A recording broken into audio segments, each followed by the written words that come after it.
What's up, y'all? I'm here today to talk about Eureka. Not the 2023 version, the good one, the fun one, the one I've been enjoying so much for the last 5 years that I haven't taken the time yet to record this video series to tell everyone how good and fun it is. I've recently finished leveling another alt through Eureka. You need to stop! I do. I really do.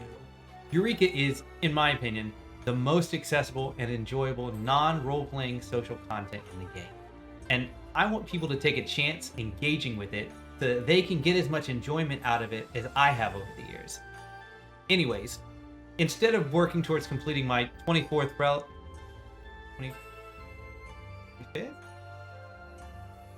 I decided it was time to finally make the video series I've been sitting on for all these years. With free trial players now having access to complete Stormblood, I've run out of time and excuses, so let's get to it. But first, let's take a moment to recognize the sponsor for this video. What? That? We don't have any Well, then how are we supposed to pay the... Oh, we're not paying the team. Oh, okay. Great.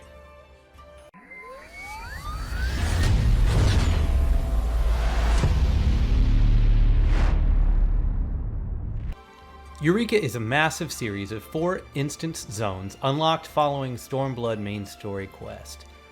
It features an independent leveling system, elemental level, combined with an elemental magia wheel, elemental bonus or haste boosting gear, and roll boosting or changing logos actions to strengthen or add versatility to your character.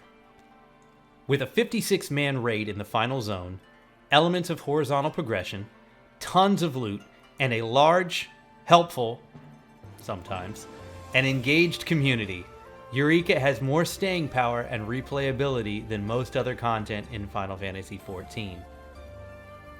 Much of Eureka can be experienced solo, but to get the full experience of the content, you will want to group up for some of the activities.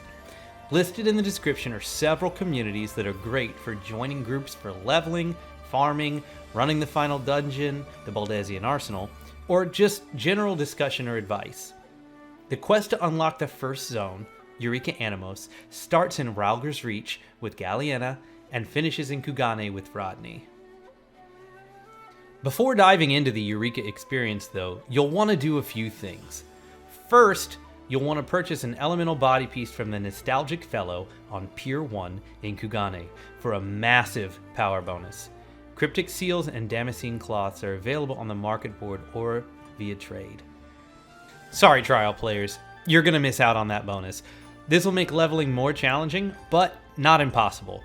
So I would suggest engaging more cautiously than other players who have access to this armor. Non-trial players can also acquire Potions of Harmony from the market boards for a small experience boost, and then bring some cheap food. If you're looking to make relic weapons and armor, make sure you have your class weapon and gear, which you can repurchase from the Calamity Salvager in any starting city if you've misplaced it. Spend your Poetics because they can rack up fast from fates. Finally, make sure you have the challenge log unlocked, as that'll be a significant chunk of the elemental experience you earn on the journey. You do not need these. Those are for the addicts. I'm not gonna lie though, the haste bonuses do kind of give you a rush.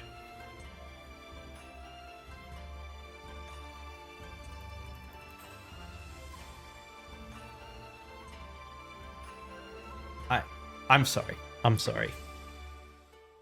Eureka has a leveling system independent from the standard levels you gain in other parts of the game.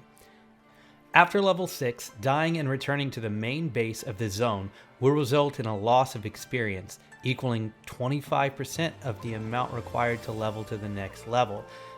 You can ask for a raise in shout chat to avoid that setback, but a lot of times it might be faster just to return to base, run back to your spot, and then grind out those few mobs it'll take to get back the experience you just lost. It's typically only going to take you 12 to 15 kills worth of experience points to catch back up to where you were, so take that into consideration when you're determining whether or not you want to wait for somebody to come and raise you.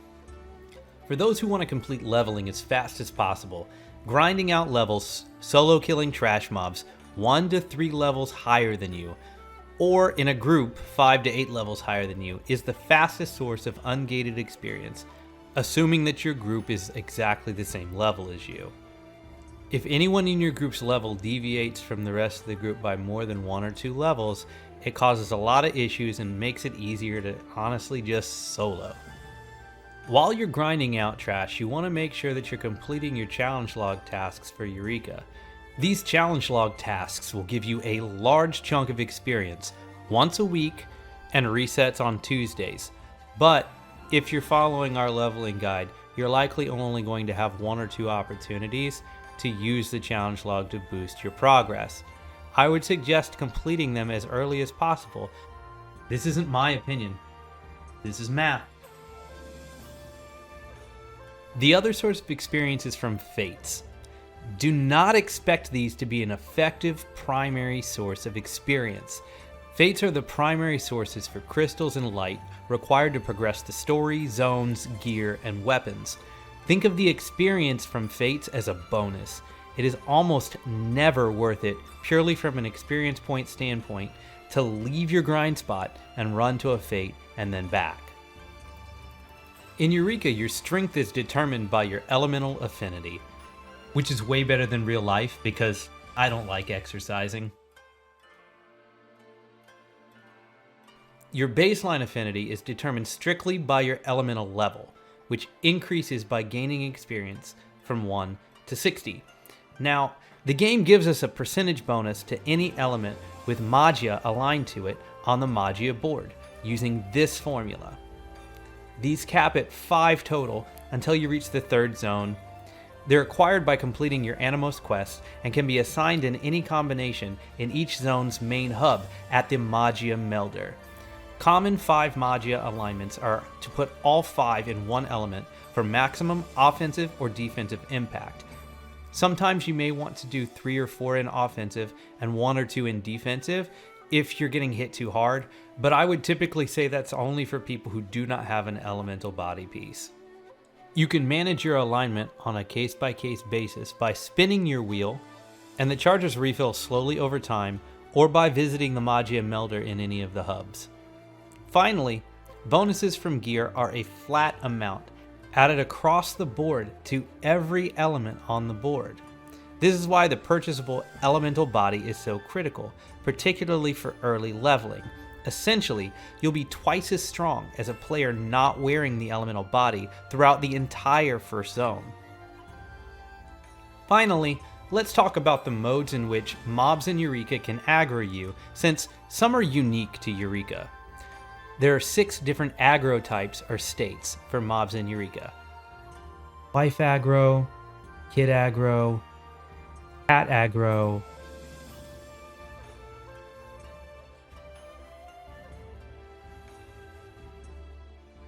the first type is passive. Anything 2 or more elemental levels below you will revert to a passive state and will only attack once you attack first. Mobs are not naturally in this state in Eureka, so assume anything 1 level below you or higher will aggro you. The second and most common aggro type is sight. This works the same way as the rest of the game, with a cone in front of the mob allowing it to visually aggro. The third type is sound aggro. Walking past sound aggro type mobs will prevent them from aggroing. The most important sound aggro mob to note are the dragons, which you begin to start seeing in Eureka Pagos. But there are several others. The fourth is blood aggro, which are the Ashkin, or the undead. You'll recognize these because they only spawn at night. Anytime your hit points drop too low, they'll aggro from a pretty good distance away. Fifth is magic aggro, which is sprites, elementals, mammoths, and things like that. Beginning a cast of any action labeled as a spell will aggro these mobs from really far. This can take some practice getting used to, particularly when you're using the spell Reflect. We'll have more information on that in a later guide. Finally, Notorious Monsters, which is the name for the bosses in each fate, will aggro you simply for being within their level range and in close proximity. So don't level sync unless you're ready to pull. Now that you know the basics of Eureka's mechanics, you're ready to head inside and get started. Thanks for watching this far, and subscribe to the channel for more content like this. Next up will be the Eureka Animos Guide. I'll see you then.